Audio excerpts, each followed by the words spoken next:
Hi everybody, Kyle Goth here from GoatFilmReviews.com and the Goat Film Reviews YouTube channel. I've got an early reaction to the new Netflix adaptation. I think it's a Netflix adaptation of Lady Chatterley's Lover. This is a 2022 adaptation of the original novel, of course.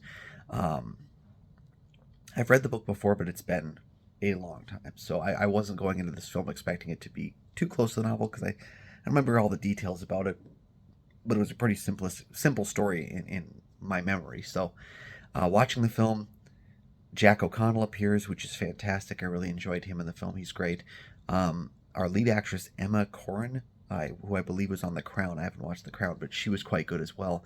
What surprised me was the intensity of the cinematography during the love scenes. It was very well shot, very intimate, very powerful kind of footage.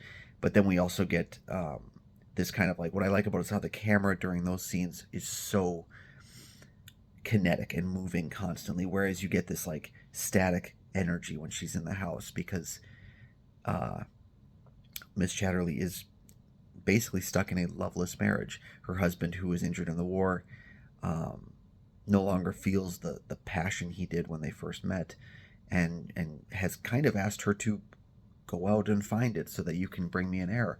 And there's a lot of complexities to that story. I thought it was pretty well shot. My issue with it was that as far as adaptations go, there's nothing really new here. And I get that when you're doing an adaptation of an older book, you are going to have that happen. But there's a handful of these adaptations of this book. In fact, I was literally looking it up, and I clicked on one from like 5 years ago. And then realized that wasn't the movie. So, yeah, it's stuff we've seen before. We've seen it done better before. We've seen it done worse before. But we've seen it all kind of before. So if you're a fan of the book, I think this adaptation will work for you. But again, that's coming from a guy who doesn't remember the book very much. But if you're a fan of the book itself, it seems pretty much what I remembered. So check it out. Let me know your thoughts down below.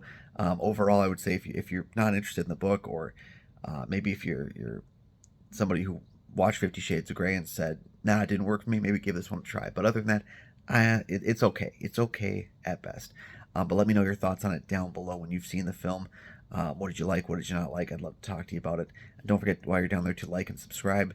And you can check out GoatFilmReviews.com for my written reviews. You can find Goat Film Reviews on Facebook. You can follow me at Almighty Goatman on Twitter, Instagram, and Letterboxd. And you can find my show, Kyle and Nick on Film, that I co-host with Nick Polachuk from the St. Paul Filmcast. Anywhere you can find that. Well, that's over on YouTube. The links are down in the description. We'll see you later.